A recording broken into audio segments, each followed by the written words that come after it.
Continúo con el estudio de la palabra de Dios en Génesis, el capítulo 4, en Éxodo capítulo 4. Y la parte que vamos a estudiar ahorita es: consígase un ayudante. Usted tiene que entender que en el trabajo de Dios tenemos que liarnos con hermanos y hermanas que nos ayuden a realizar el trabajo. Esa es una realidad que tenemos que comprenderla perfectamente bien. Vamos a pedir la dirección de nuestro Señor para el entendimiento de su mensaje. Padre eterno, una vez más estamos estudiando tu palabra, que nos ayude a edificarnos, a crecer más en gracia y en conocimiento de ella, y sobre todo que nos ayude a que sea una aplicación de vida. Gracias, Señor, por esta oportunidad que nos das. En el nombre de nuestro Señor Jesucristo. Amén. Amén. Bueno, cuando estoy hablando de conseguirse un ayudante, tenemos que entender que, como decía, para hacer la obra de Dios, yo voy a poner este ejemplo. Este trabajo de transmisión de la palabra de Dios es hecha en conjunto. El hermano Nelson Garay, que es mi yerno, me ayuda en esta transmisión. De no ser la ayuda de él, quizás sería diferente. Otra ilustración que puedo poner es, por ejemplo, los días lunes y miércoles. Mi esposa me ayuda. Ella, como quien dice el dicho, está detrás de cámaras. Entonces, son ayudantes idóneos, pues, que se presentan. Ahora es lo que vamos a ver en cuanto a Moisés. Miren lo que dice los versículos 27 y 28 de Éxodo 4. Y Jehová dijo a Aarón: ve a recibir a Moisés al desierto. Y él fue, y lo encontró en el monte de Dios, y le besó. Entonces contó Moisés a Aarón todas las palabras de Jehová que le enviaba y todas las señales que le habían dado. Bueno, una aclaración que hay que dar, creo que ya lo hice, pero no está de más repetirla. Aarón era el hermano mayor de Moisés. Él tenía 83 años y Moisés tenía 80, o sea, 3 años mayor que él. Dos hombres bastante ya maduros, pues, en cuanto al régimen de vida que a esa edad ya se ha llevado. Entonces, Dios envió a encontrarse con Moisés en el monte de Dios. Aparentemente el monte Sinaí, o sea, el monte Horeb. Madián, la tierra donde viajaba Moisés, tuvo que haber estado al oriente de este monte. Entonces Moisés le contó a Aarón todo lo que Dios le había dicho, y juntos regresaron para llevarles las buenas nuevas de la liberación que se avecinaba al pueblo de Israel. Fíjense bien, Moisés le cuenta a Aarón todo lo que Dios le había dicho. Usted tiene que ver la diferencia de hablar con su hermano en un diálogo y la diferencia de hablar ante Faraón. Moisés con su hermano se ve que es suelto de lengua, porque le cuenta todo lo que Dios le ha dicho. Pero Moisés ante el Faraón se sentía como un torpe de lengua. Y por eso es una de las excusas que le puso a Dios. Y Dios le ayudó, pues. ¿Cómo le ayudó? Poniéndole un ayudante idóneo, y ese ayudante idóneo es Aarón, su hermano, que evidentemente tenemos que verlo a Aarón como un hombre que manejaba bien el lenguaje, un hombre que manejaba las palabras, un hombre que se podía expresar, porque esto es una realidad. Hay personas que tienen habilidad de comunicación, habilidad para charlar, y sobre todo habilidad para hablar ante el público. Y entonces Aarón es de este tipo de personas. Entonces fíjese bien, primero consígase un buen ayudante, por decirlo así. Pero viene otra situación: consiga el apoyo de su hermandad, aplicándolo ya esto a la iglesia. Miren, esto está basado en los versículos 29 al 31, que se expresa de la siguiente manera: y fueron Moisés y Aarón y reunieron a todos los ancianos de los hijos de Israel, y habló a Aarón acerca de todas las cosas que Jehová había dicho a Moisés, e hizo las señales delante de los ojos del pueblo. Y el pueblo creyó, y oyendo que Jehová había visitado a los hijos de Israel y que había visto su aflicción, se inclinaron y adoraron. Fíjense lo importante de esto. Moisés y Aarón no actúan independientemente a espaldas del pueblo, porque dice que reunieron a todos los ancianos de los hijos de Israel. O sea, ¿cuántos fueron? No lo sabemos, pero se habla en plural. El pueblo a este tiempo ya era un pueblo de millones de personas. Solo los hombres se contaban en 600,000, sin contar sus mujeres y los niños. Entonces, era una buena cantidad de ancianos que ellos toman en cuenta. Dice que Moisés hizo las señales delante de los ojos del pueblo. ¿Para qué hizo esto? Para que el pueblo le creyera y tomara confianza, pues. Entonces, y estos respondieron debidamente, creyendo lo que tenía que decir Moisés. En vista pues de que la llegada de Moisés era evidente de que Dios había escuchado su clamor. Mire, recordemos lo que estudiamos en Éxodo 2:23.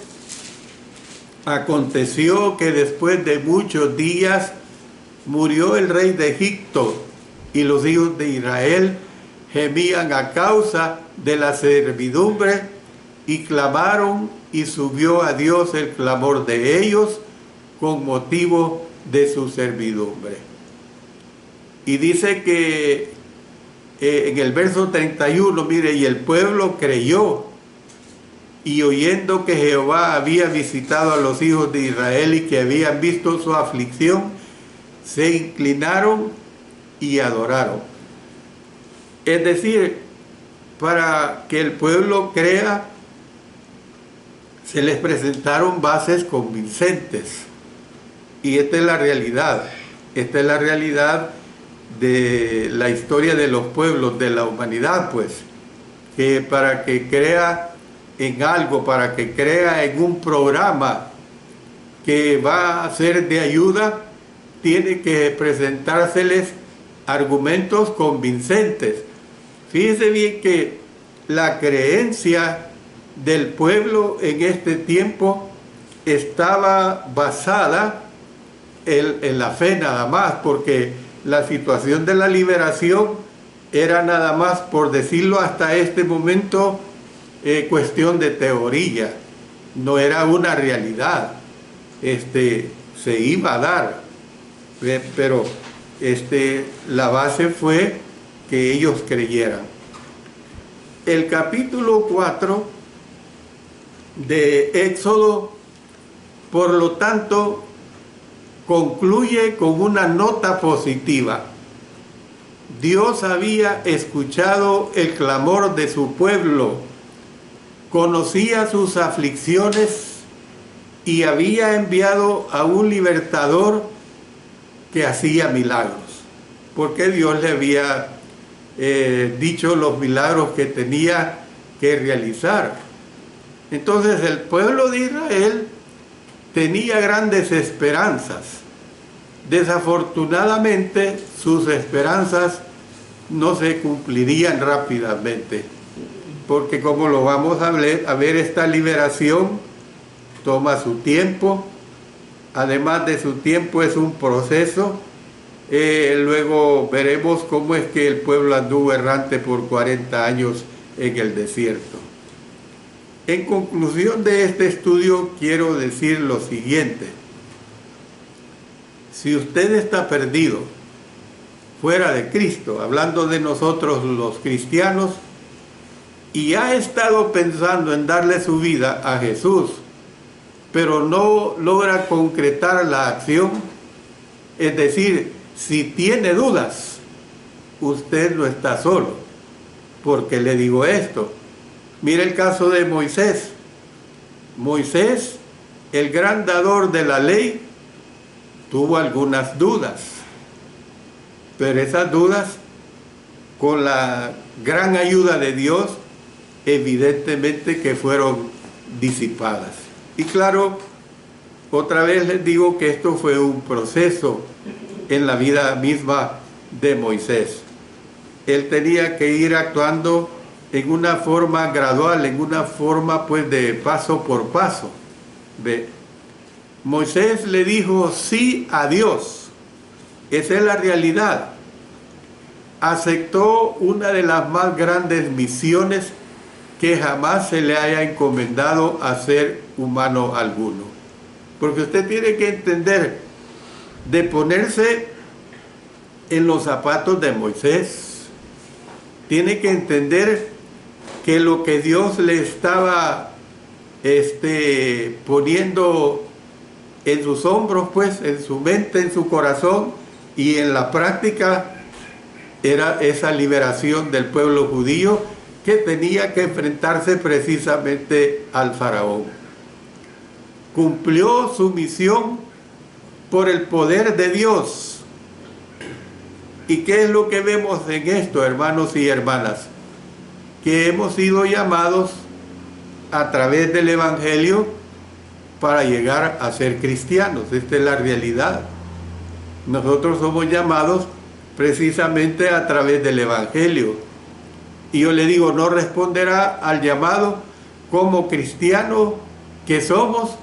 Se nos ha encomendado la gran comisión de ir a todo el mundo con el Evangelio y que debemos poner nuestro mejor empeño en el cumplimiento de nuestra misión. Para Moisés era un reto y lo cumplió. Claro, esto lo vamos a ver en una forma bien identificada y clara cuando entremos a este proceso del cual se da esta liberación. Tomando en cuenta lo que hemos visto, quiero tomar varios aspectos de esta enseñanza. ¿Cuáles aspectos? Por ejemplo, lo primero es hablar de las excusas.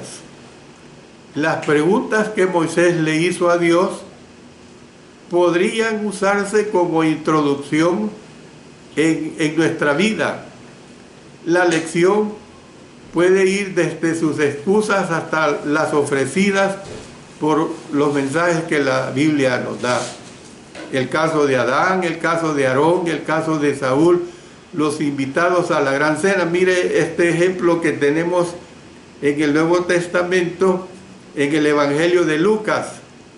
Lucas 14 16 al 24. Dice así: entonces Jesús le dijo, un hombre hizo una gran cena, fíjese bien, una gran cena, y convidó a muchos. Y a la hora de la cena envió a su siervo a decir a los convidados, o sea, a los invitados, pues, venid, que ya todo está preparado. Miren qué hermoso esto, una invitación donde usted solo tiene que llegar a sentarse porque ya todo está preparado. Es decir, hacer uso del banquete, pues, que está preparado. Y mire lo que dice el versículo 18.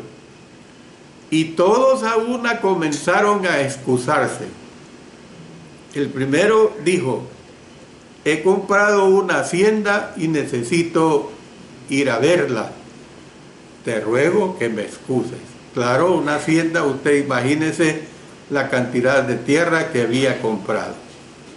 Otro dijo, he comprado 5 yuntas de bueyes, o sea, 10 bueyes, pues, porque se entiende que la yunta es una pareja. He comprado 5 yuntas de bueyes y voy a probarlos. Te ruego que me excuses. Y otro dijo, acabo de casarme y por tanto no puedo ir. Bueno, tengo que ir a mi luna de miel, tengo que atender a mi esposa como un recién casado y esta es mi prioridad ahora. Vuelto el siervo, hizo saber estas cosas a su señor. Entonces, enojado, el padre de familia dijo a su siervo, ve pronto por las plazas y las calles de la ciudad y trae acá a los pobres, los mancos, los cojos y los ciegos. Y dijo el siervo, Señor, sea hecho como mandaste y aún hay lugar. Dijo el Señor al siervo, ve por los caminos y por los vallados y fuérzalos a entrar para que se llene mi casa. Hay que ponerle cuidado a la palabra fuérzalos. Porque os digo que ninguno de aquellos hombres que fueron convidados gustará mi cena. O sea, se estaba dando la lección, pues. Yo invito y soy despreciado. El Señor invita a través de su palabra hoy en día y las personas lo desprecian. Entonces, luego continuar pues con las excusas que las personas ofrecen hoy para no hacerse cristiano, o en el caso de los cristianos, para no ser fieles como cristianos. Esa es la realidad que nosotros vemos, sea fuera o dentro de la iglesia. Otra probabilidad es dedicar toda una lección pues precisamente a las excusas de Moisés, comparándolas con las excusas que ofrecen las personas hoy en día. Porque eso es lo que tenemos que nosotros ver. Y vamos a ver al menos 4 aspectos de estas excusas. La número 1, Moisés preguntó, ¿quién soy yo? Algunas personas creen que no son aptas al no darse cuenta de que el poder de Dios las puede hacer aptas. Cuando yo empecé la vida en el Señor a la edad de 18 años, yo no me imaginaba a lo que el Señor me ha permitido llegar a mis casi 74 años y lo que me ha permitido de ser un mensajero de Él. Hay que tener esa fe para poder llegar a esa situación. La número 2, ¿quién eres tú? Algunas personas no responden porque no entienden la naturaleza de Dios. Hay personas que nunca se han interesado en conocer, en investigar quién es Dios. Esa es otra excusa que las personas presentan. Número 3, ellos no creerán Tal vez lo más similar a esta excusa hoy es: ¿por qué debería creer yo? ¿Por qué debería creer yo? Dios, hermanos, nos ofrece señales que están registradas en la Biblia claramente para ayudarnos a creer. Que usted ahora no tiene los milagros del Señor es una realidad, pero tiene la palabra escrita, de la cual nosotros nos podemos alimentar para creer. Número 4, no soy fácil de palabra.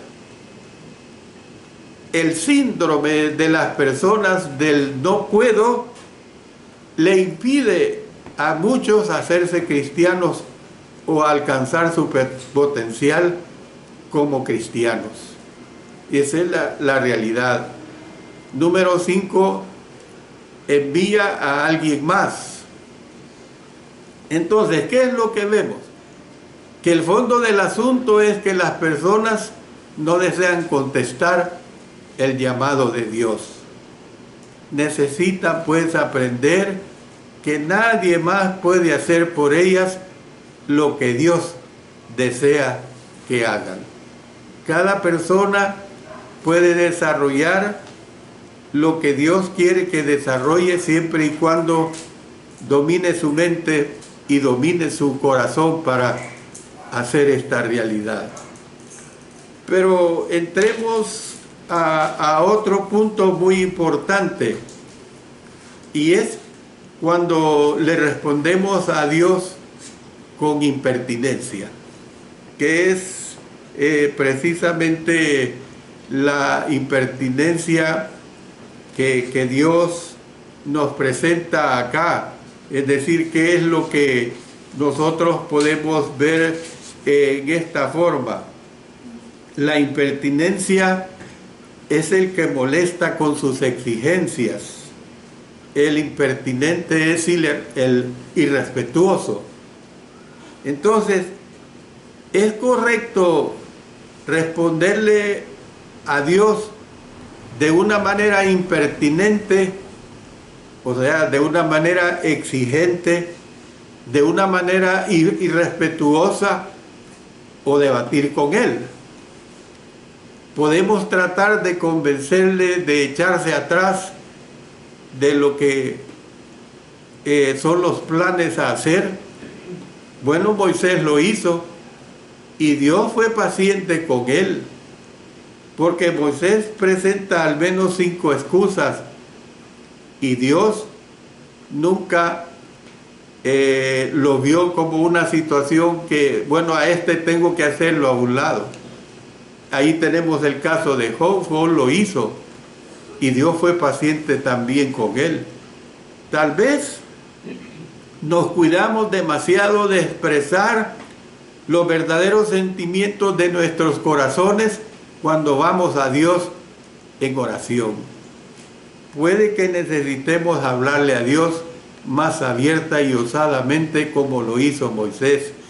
Es decir, hablarle a Dios con osadía muestra fe, no carencia de ella. Al final lo más importante no será le respondimos a Dios con insolencia, sino que al final nosotros nos sometimos finalmente a la voluntad de Dios. Moisés pues se sometió y Job se sometió. Tenemos que hacer, hermanos, lo mismo. Y el otro aspecto que quiero tratar precisamente es el llamado de Dios hoy. Somos llamados hoy como lo fue Moisés. En un sentido, todos somos llamados.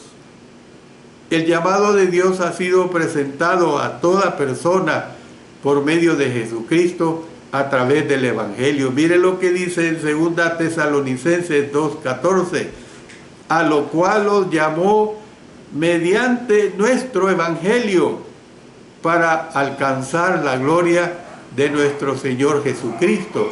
Y ese llamado es precisamente para hacernos cristianos. Después de que nos hacemos cristianos, se nos refiere como a los que han sido llamados. Mire lo que dice en 1 Corintios 1:9. Dice, fiel es Dios por el cual fuiste llamados a la comunión con su Hijo Jesucristo nuestro Señor. Y luego en Efesios 4:1, yo pues preso en el Señor os ruego que andéis como es digno de la vocación con que fuisteis llamados. Y en Colosenses 3:15 dice, y la paz de Dios gobierne en vuestros corazones, a la que asimismo fuisteis llamados en un solo cuerpo. ¿Qué es lo que vemos de todo esto, pues?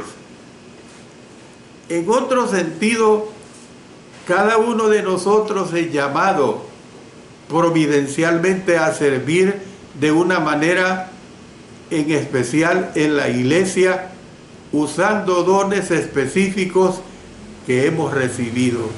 Cada persona pues necesita prestarle atención a ese llamado de Dios a hacerse cristiano y luego aceptar el llamado de Dios para su propia vida, para mantenerse siendo fiel dentro de su iglesia hasta ese camino a la vida eterna. Por último, quiero que veamos lo que sucedió con Séfora. Séfora, podemos decir que salvó a su marido.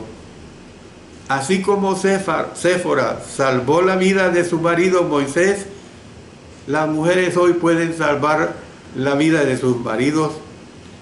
Por ejemplo, pueden motivar a sus maridos a muchas buenas cosas, sobre todo aquellas cristianas que tienen maridos incrédulos.